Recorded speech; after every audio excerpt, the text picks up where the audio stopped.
You're listening to Trending with Timmerie, offering an eternal perspective on today's hottest topics. National speaker Timmerie Millington has been a passionate advocate for life as long as she can remember, helping Gen X through Z answer the call to true feminism and authentic manhood. Timmerie holds a master's degree in biblical theology, and she covers this week's hottest stories from a Catholic worldview. You're listening to Trending with Timmerie.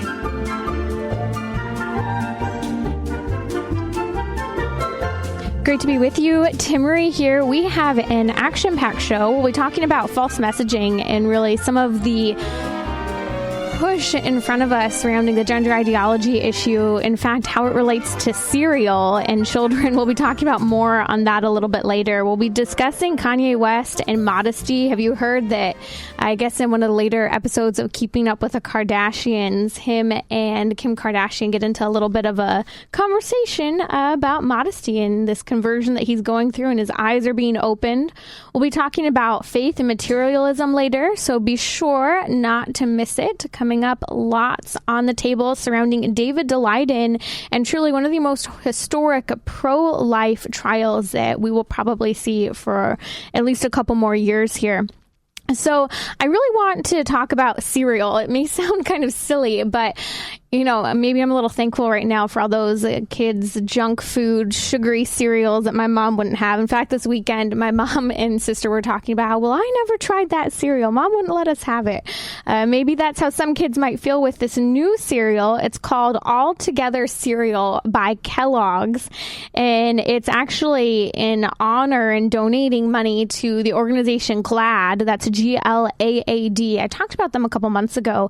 GLAAD is one of the organizations that has a major push for characters who identify as lesbian, gay, transgender, whatever they might be, for those characters to be represented in television and movies. They, in fact, have a quota for how many of these characters should be in each and every single show, episode, how many conversations and lines they must have in order to meet the GLAAD standards and receive the GLAAD award. I think the award this year, one of them went to Taylor Swift, and she actually sang about GLAAD itself. And, you know, part of me wonders, is she just trying to get the award, to get attention? I don't know. But this cereal is a combination of, I guess, a kid's dream of every single one of those junky cereals you can mention. I guess Frosted Flakes isn't that bad, some might say, but it has Fruit Loops, Rice Krispies, Raisin Bran, Frosted Mini Wheat, Corn Flakes. Let's just say that this cereal is confused, and it's being put together in honor of the pro-LGBTQ movement and being anti-bullying advocacy based on the organization GLAAD that really represents and champions these organizations. So as I'm looking at it, you may see, okay, what's the big deal? It's just a cereal. Well, they plan on donating about $50,000 to GLAAD based on the proceeds of this cereal. In addition to that, here's a real problem. Have you thought about the fact that it's targeting children?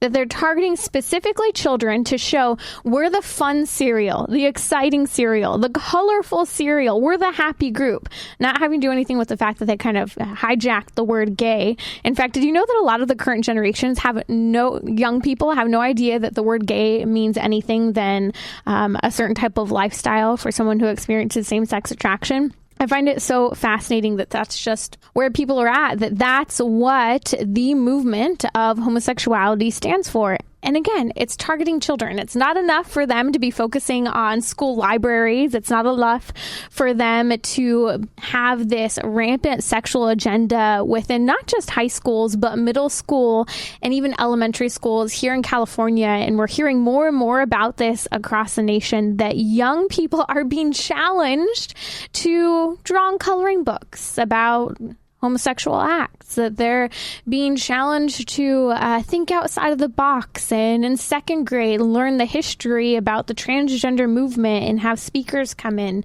You know, we're hearing worldwide that young people, especially young girls, are being pressured in places such as the UK to come out as transgender, bisexual, cisgender.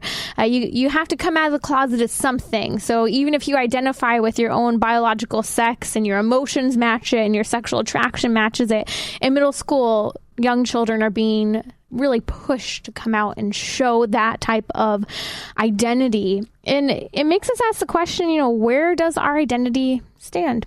What does it mean? This whole gender ideology, they call it an identity, but it's an ideology that now we're seeing Kellogg is pushing down our throats with false messaging. That it's fun, it's exciting, it's colorful, it's happy, it's anti-bullying, so you should buy this cereal.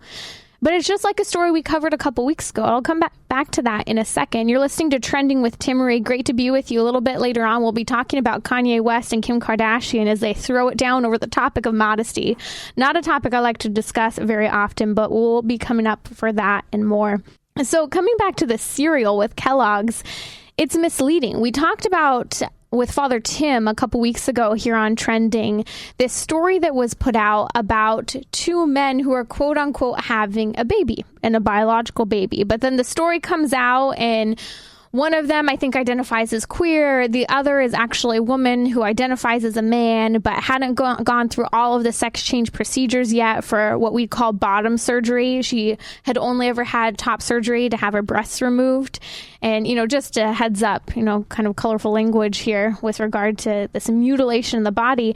But I was emphasizing that no matter what the articles say, no, two men are not having a baby. In fact, not even a man is pregnant. Yet that's the misleading story that we're receiving. And so here's what's difficult, because we're up against false messaging. And that false messaging is leaking its way into children's story time. It's leaking its way into Kellogg's and Frosted Flakes and Fruit Loops, whatever you might have as your choice of food. But here's what's really interesting. Do you really want to eat a cereal that's Frosted Flakes, Fruit Loops, Rice Krispies, and Raisin Bran, Frosted Mini Wheats, and Corn Flakes all mixed together? Probably not, because it's going to become chaotic. And that's what a lot of these advertisements end up becoming. You may remember just a few years ago when I was working with Don Johnson, there was a story that came out about an airline.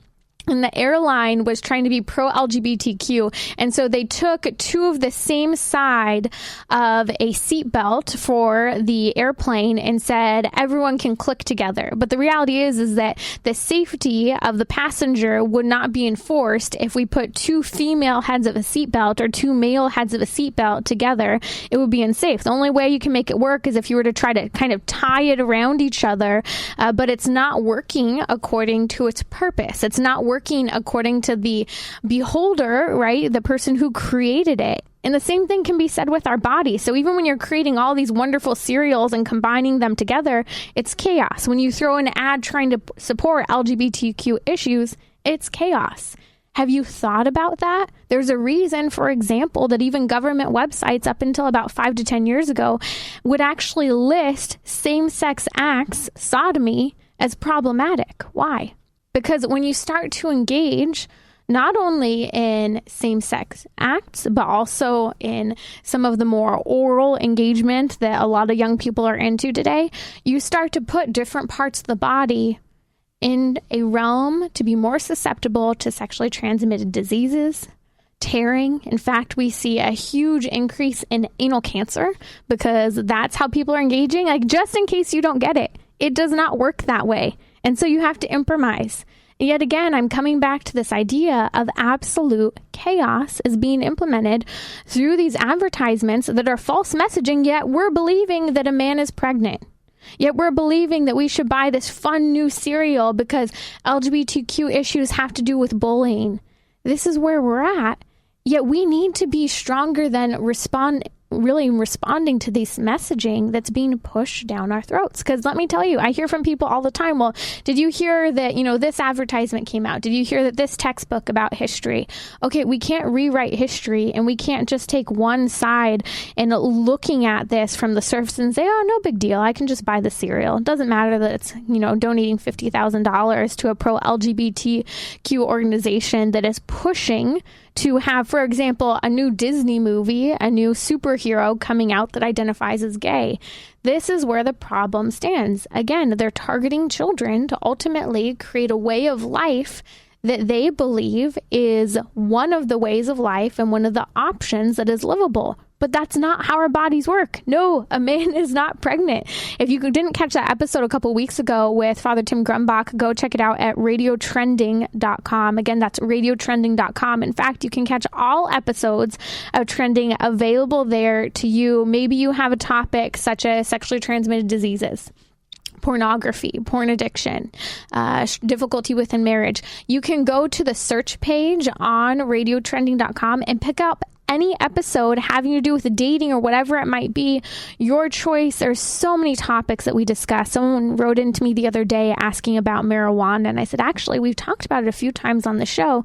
Just go type in, and there you go. We've got a couple times. I think Father Tim and I spoke about it recently. You're listening to Trending. Thanks for being here with us.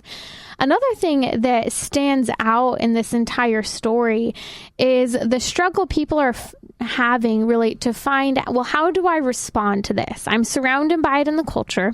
You know, here's another cereal. Okay, just don't buy the cereal, right?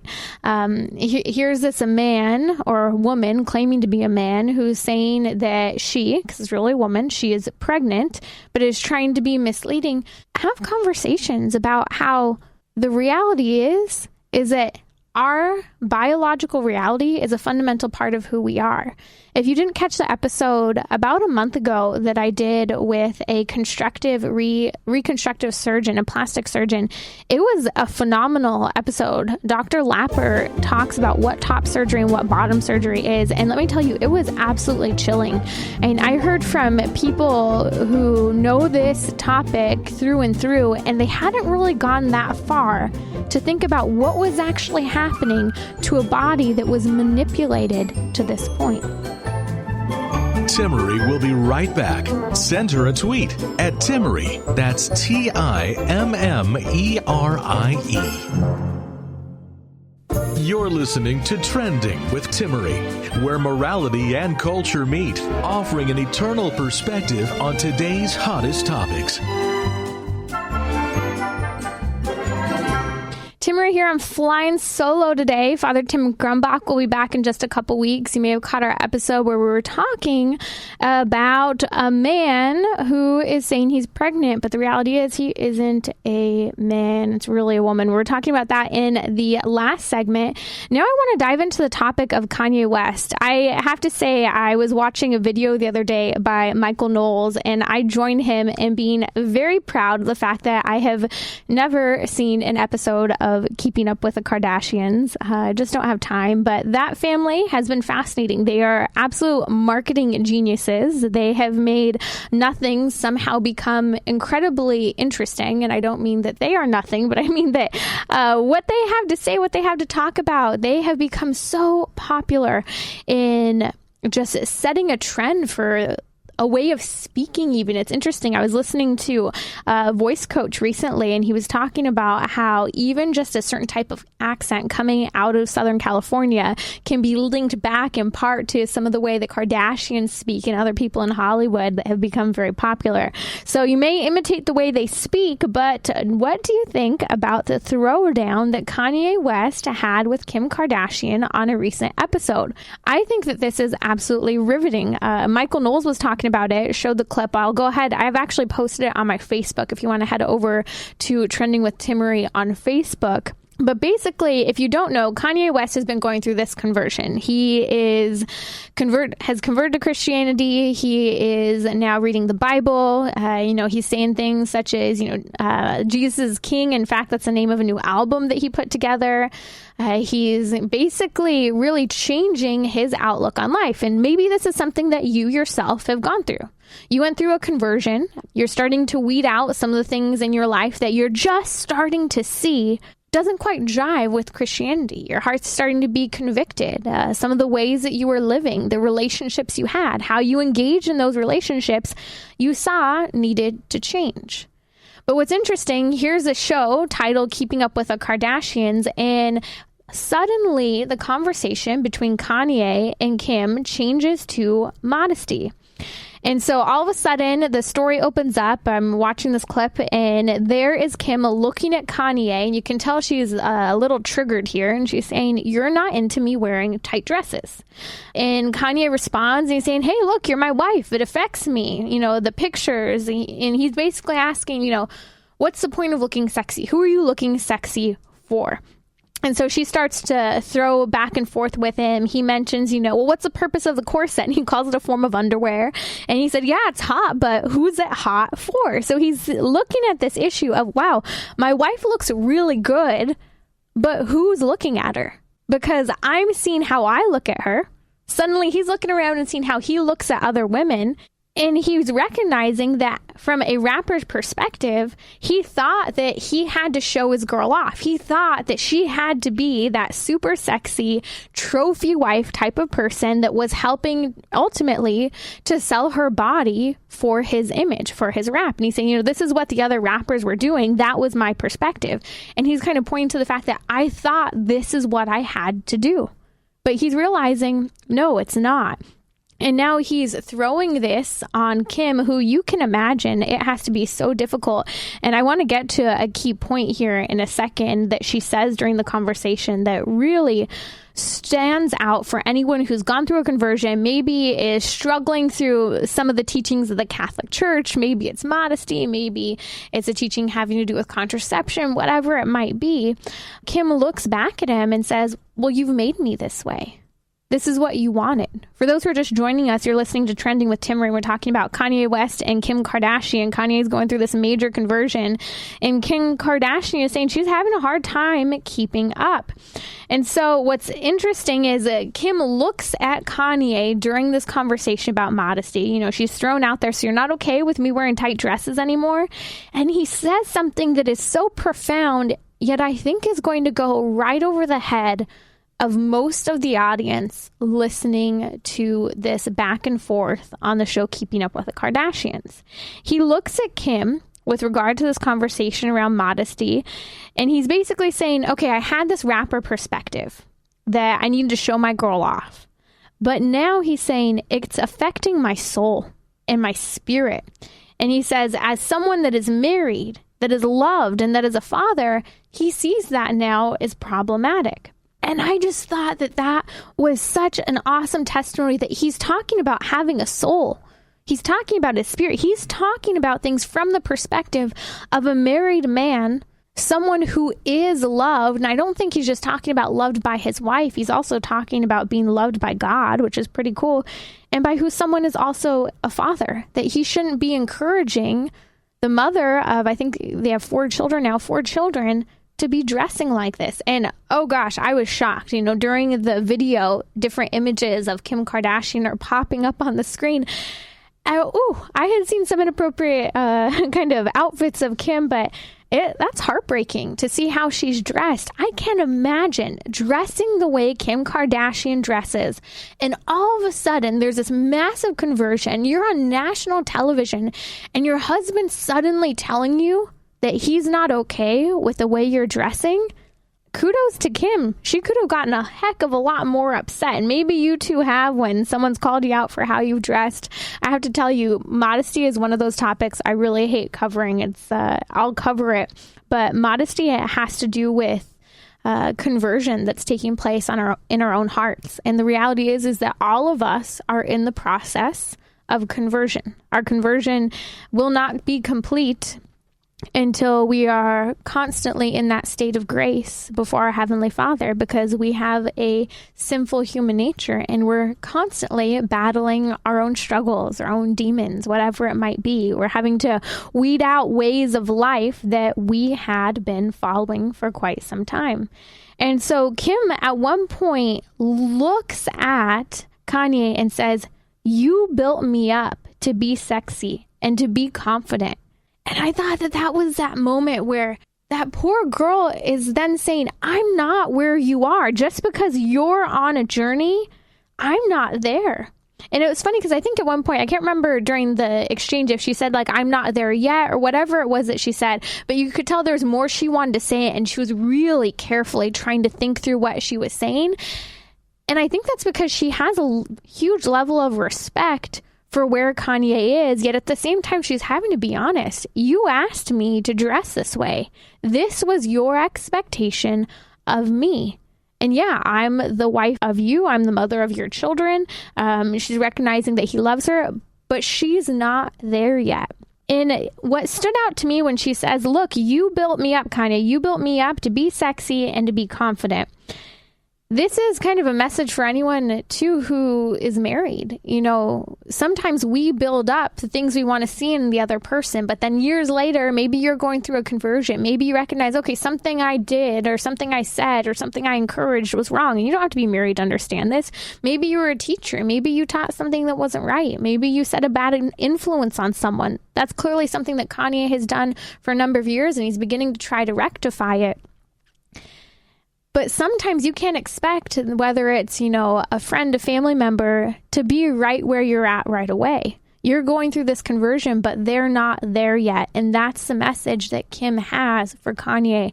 Again, my kudos to her. I have a lot of respect for the dialogue that occurred between the two of them. And, you know, I know people are going to write in saying, well, let's talk about modesty. Let's talk about guidelines. Let's talk about how low that neckline should be and, you know, how long those dresses and outfits should be. I will be the first to admit there is a modesty problem in our culture. It is ripping away at really the identity, especially of young women. They think that they have to be confident only by looking sexy. And that's a challenge for so many girls. I mean, I get it. It's hard to find a dress that's a decent length today. And sometimes I have to think, okay, is this a dress that I can wear at home and maybe to the beach and if I'm out running errands? Or is this a dress that I can wear to church and wear to speak at an event and, you know, wear around these certain groups of people? That's how hard it can be to find certain types of clothing that you literally want to buy a beautiful dress that isn't horribly immodest at all, but certainly isn't appropriate given the context of where you're going to be. And so here are kind of some of the things that I like to talk about when discussing the topic of modesty. There's a time and a place to dress in certain ways. You know, I wouldn't wear the same thing to Sunday Mass that I would wear to the beach on Friday night.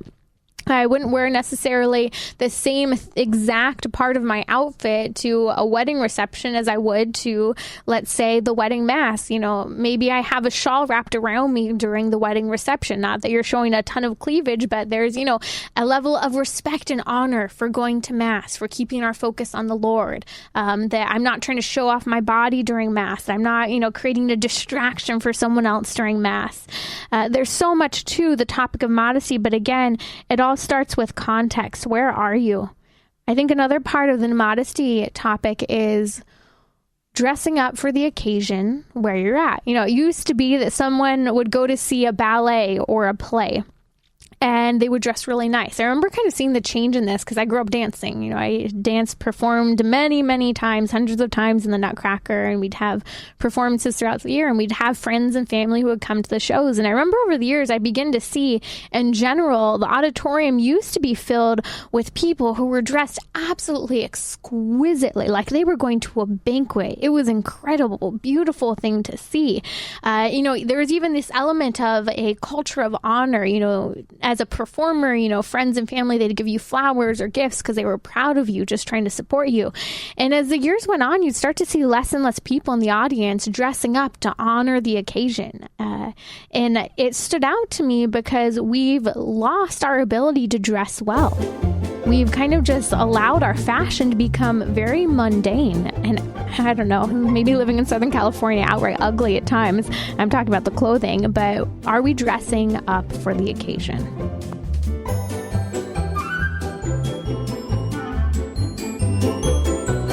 You can listen to more of Trending via the podcast on iTunes or the iHeartRadio app, where you can share your favorite episodes. You're listening to Trending with Timmerie. Hello, hello. A message from our sponsor, Solidarity HealthShare, is simple to help pay for affordable, quality healthcare. They enable the community to share in each other's eligible medical expenses. You choose the doctor that you want to see. Even integrative and alternative medical treatment are eligible. Did I mention that? Alternative medical treatments. Solidarity is the only healthcare sharing ministry that actually shares in expenses associated not only with natural family planning, but NaPro Technology. Solidarity HealthShare is dedicated to both faith and your healthcare. For more information, visit solidarityhealthshare.org. Again, that's solidarityhealthshare.org. So I wanted to talk today about David Daleiden and this trial. And this is a historic trial, you guys. If you don't remember, back in the early 2000s, there was a huge expose on this, essentially the selling, but really the big deal was the experimentation taking place on aborted babies. And I'm going to get a little bit into that later on, talk about why David Daleiden decided to do the work he is doing undercover. And now, here he is, there's this major trial in California. He's facing major penalties surrounding the RICO Act. This man is truly sacrificing everything to stand up, not only for these babies who are becoming experiments for research, but for the women who are being exploited, who are being targeted for their children for scientific experimentation. So we're going to be talking about that coming up in the show. I hope you don't go away, because there's a real struggle right now going on within the church, a power struggle, confusion surrounding catechesis. There's a struggle within our hearts to have this control, the struggle surrounding materialism. So we're going to be talking about this homily by Saint Gregory the Great from many years ago, where he's talking about the issue of materialism. And I'm not just talking physical materialism, but even that matter, those things and ideas which we're attached to. It might even be, looking at the news too much. So we'll be discussing that and more coming up here on Trending.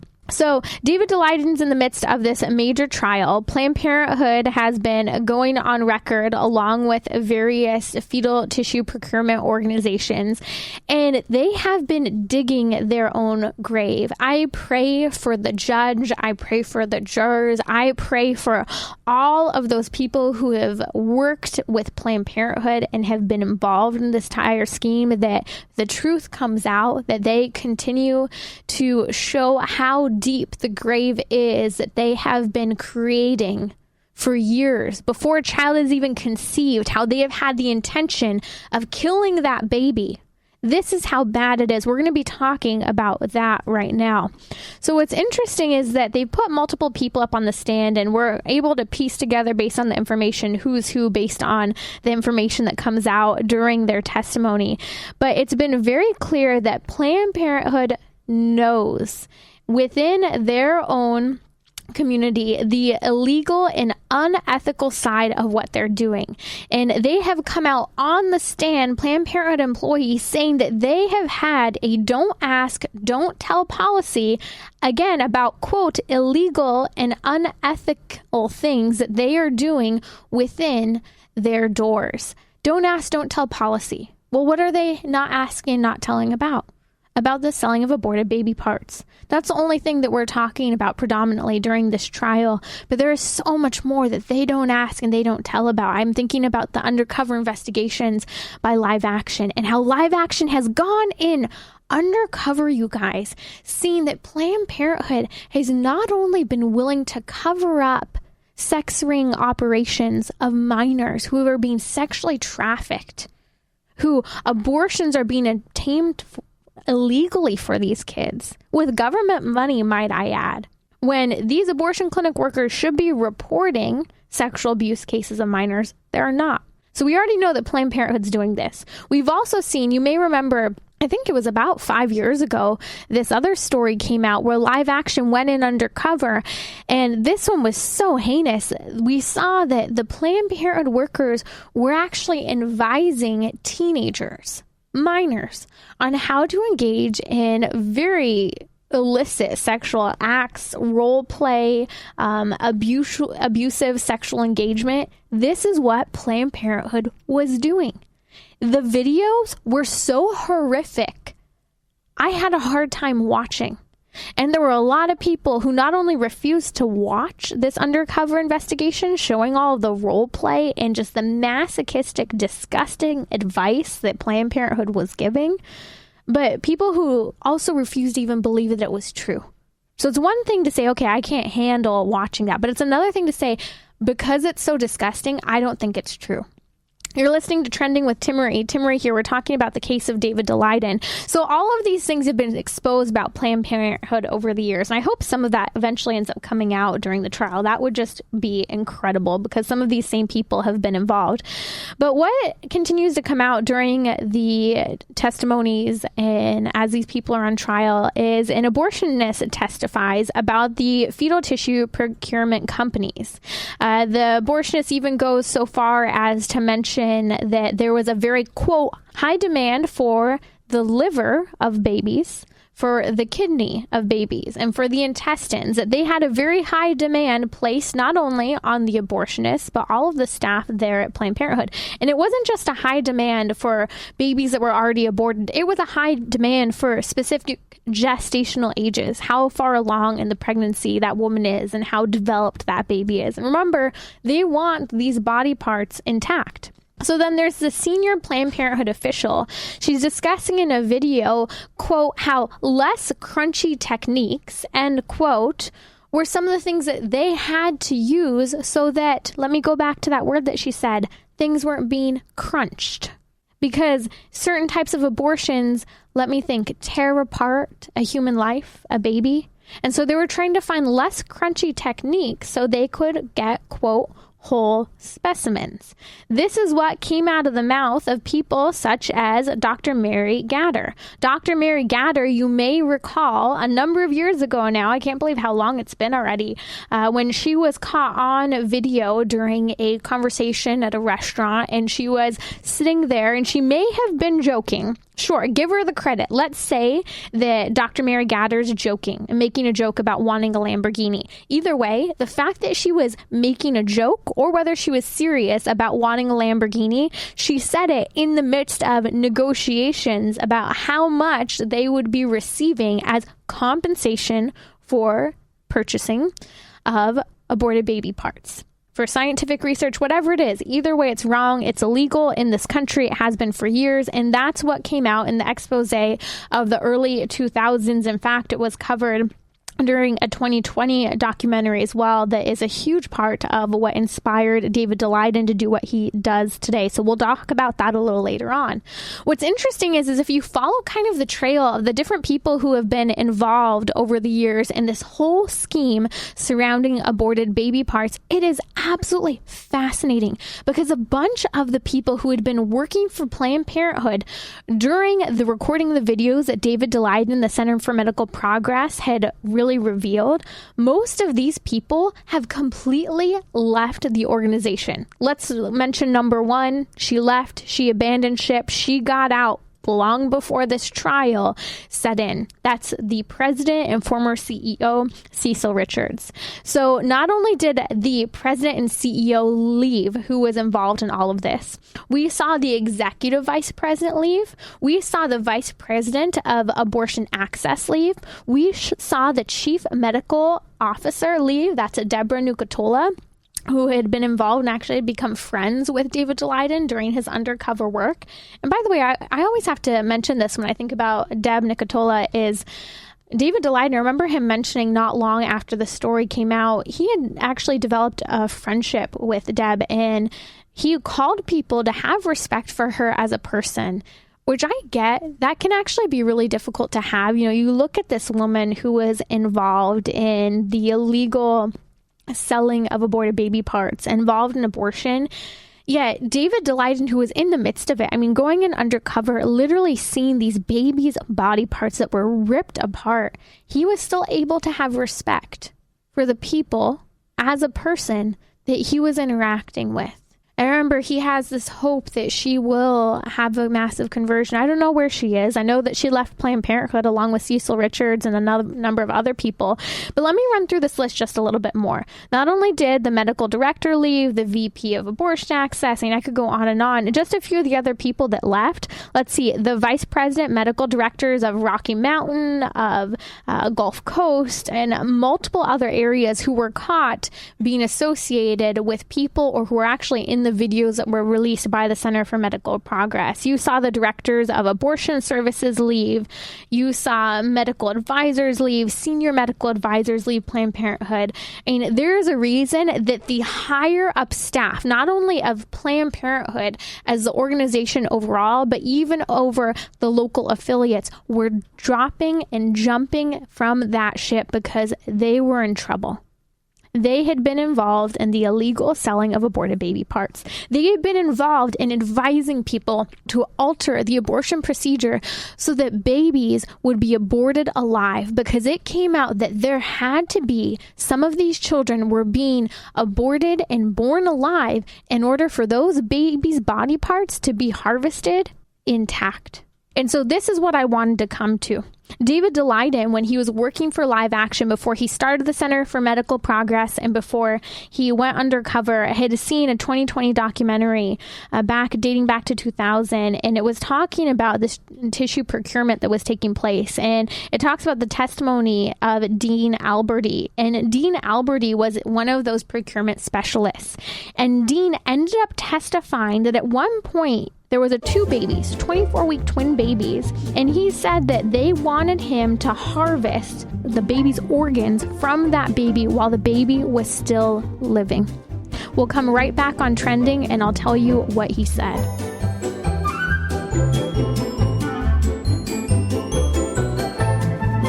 Timmerie will be right back. Send her a tweet at Timmerie. That's TIMMERIE. You're listening to Trending with Timmerie, where morality and culture meet, offering an eternal perspective on today's hottest topics.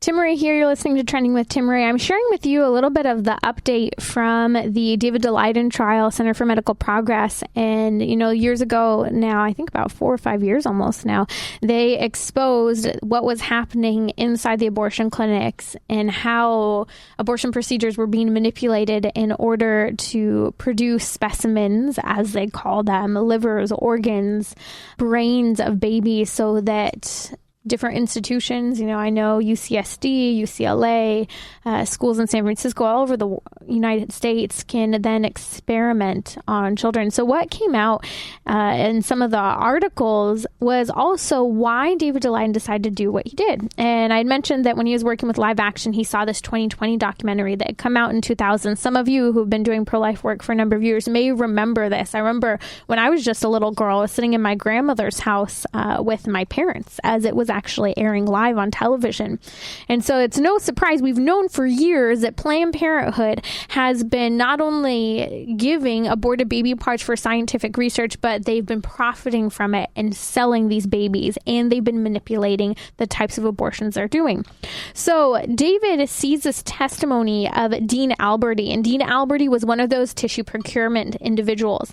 And we understand that Dean Alberty would actually work within the abortion clinics to essentially get these babies that were necessary. And so at one point he testifies that there were twins. They were 24 weeks old and they were living. And Alberty said no to harvesting living baby body organs. So what did the abortionists do? So they deliver the baby's alive. Alberty's refusing to harvest the aborted baby's parts. So the abortionists drowned them in a pan. He drowned these 2 babies, 24 weeks. 24 weeks old, you guys. In some hospitals, those babies' lives are being fought for in the NICU ward. Maybe you've experienced going into labor early and you had a preemie child. Those babies, 2 precious twins, were aborted alive, living. And that doctor told that procurement specialist, Dean Alberti, that he needed to operate on these babies to harvest their organs. So in other words, kill them as he harvests perfect organs for scientific research. He says no. It went too far. He couldn't do it. And so the abortionist, as sick and twisted as that man was in this action, drowned those babies in a pan. This is horrific. Can you imagine seeing this? This is what inspired David Daleiden to go in undercover and further expose what Planned Parenthood has been doing, what the abortion movement overall, not just here in the United States, worldwide, has been involved in. It's unacceptable. And this is what's so chilling to me, is that as a movement, I'm seeing right now there's so much silence among pro-lifers. There's so much apathy. Some people are tired. They're tired of going out in front of the abortion clinic. They're tired of giving up a Saturday morning. They're tired of having those conversations yet again with friends and family members at the dinner table coming up at holidays. So what? These are 2 babies, 24 weeks old, that were drowned in a pan by an abortionist because someone who was there would not harvest organs of a baby alive. This is what we are up against. It is ugly. It's horrific. So my question for you is this: what has you so attached to it that you're not willing to speak up? You're not willing to do more. I know there's some of you who are doing a tremendous amount, and for some of you, you need to take more of a rest. You need to take care of yourself. I'm not asking you not to live life, but what I am asking you to do is, what can you sacrifice? And, as this trial is going on, we have the Amazon Synod and the craziness and confusion that has been surrounding that, and some of the events and naked idols, who knows what some of this stuff is. There's so much confusion. What's keeping you from knowing your faith? From going out in front of the abortion clinic on Saturday? Just pray for 15 minutes. Pray your rosary. Okay? You don't want to go in front of the abortion clinic. Get down on your knees and pray at home. Go to daily mass. Offer it for women who are in crisis pregnancy. Use your time, talent, and treasures we're called to. What's keeping you back from giving? So what I want to talk about, we see these stickers all the time. You might see the "Not of This World" sticker on the back bumper. What does that mean for us as Catholics? Do we even kind of pull back to think, what is pulling me into this world? Do you have enough reflective time to even ponder that? Do you yourself maybe in life feel pulled in different directions? You're convicted by the abortion issue. You're convicted by what's going on within the schools to young children. Yet you're confused. You don't know how you can help. You lack direction. You're longing for what to do next. You're having a difficulty maybe in your own life feeling satisfied. So you might not even be at the point where you really feel compelled to do something about what's going on in society. You're just frustrated because you're not happy. Well, I think some of the words of Saint Gregory the Great might be beneficial here. So I was reading from the Divine Office of Readings, and there was this homily there for some of the feast days of the saints that is offered as a reading. And at one point, Saint Gregory the Great, in talking about being detached from the world, it talks about whatever things there are, whatever it might be, whatever material things, don't let them possess you. You must not let them possess you. Whatever you own, he says, must be under the power of your soul. And so what he's saying is that those material desires, those material things we have, should not come above our soul, should not come above our ability to reason. I don't know, maybe it's sexual intimacy that you're chasing after. You are having a hard time controlling yourself. Maybe it's that new car. Maybe it's just, the obsession you might have with always having to have your hair done perfectly. Maybe it's the new clothes. Maybe it's that latest gadget. Maybe it's the latest iPhone. Or whatever thing it is for you. Do you know what that is? St. Gregory the Great's talking about how we cannot allow those things to possess us and be above our own souls. We live here, especially in the United States, at a time where materialism is so common. And I think that is what has really bred the pathway for relativism, where we justify anything goes, everything's okay, because we're so materialistic. We want our car, our home. We want things the way that we think they should be done. We want our own power. Yet how have those things in their power that we think make us feel good, how have they taken power over us? At one point, he talks about, are you overpowered by the love of this world's goods? And I'm paraphrasing here. He says, if so, you will be totally at the mercy of possessions in this world. Again, are you overpowered by the love of this world's goods? Because if you are going to be at the mercy of the possessions in this world. I think that those who have been taking the stand for Planned Parenthood have been in possession of an ideology within this world that justifies abortion, the power that the abortion industry holds, the power the abortion industry wants, whether it's for population control, whether it's for quote unquote women's access to healthcare and college and university and being involved in the workforce, whatever it is. They've taken these ideas as quote unquote empowerment, whether for themselves or for other people. And they're saying that this power that abortion has, this type of lifestyle, is above my soul, above the eternal reality of what I'm made for. And so at one point, Saint Gregory the Great is talking about how we have material goods and we're supposed to make use of them, but set these things in our hearts in the context of our eternal reality. You guys, our iPhones, and some of you may say, oh, I don't have an iPhone. Okay, whatever phone it is, your computer, that piece of technology you really want for the house, whatever it is, they're tools. They're things that help us in our life. We have to set our hearts on what is eternal. We have to set our hearts on a goal.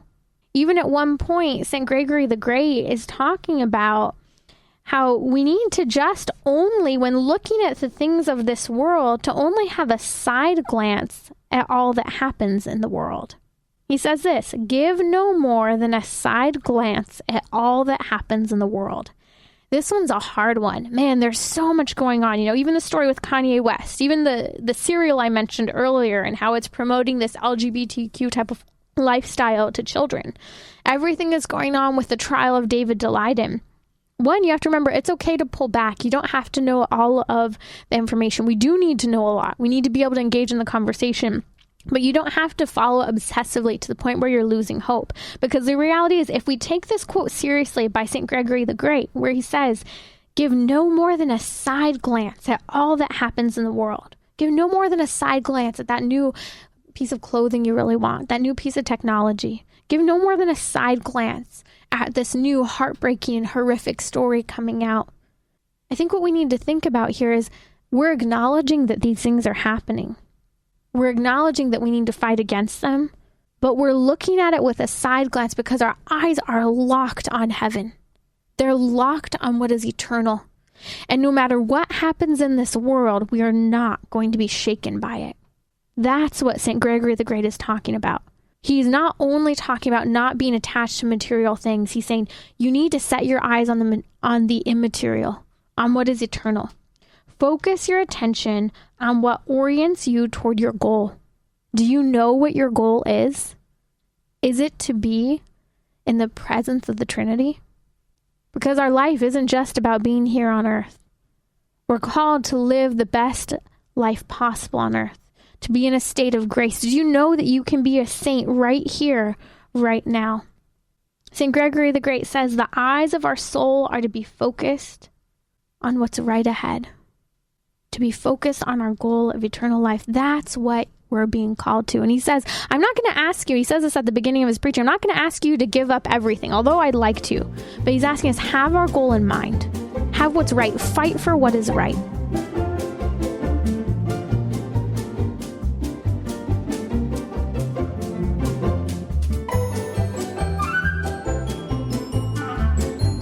This has been Trending with Timmerie. To book her to speak or learn more about her guests, visit radiotrending.com. That's radiotrending.com. You can listen to more of Trending via the podcast on iTunes, Google Play, or the iHeartRadio app, where you can share your favorite episodes.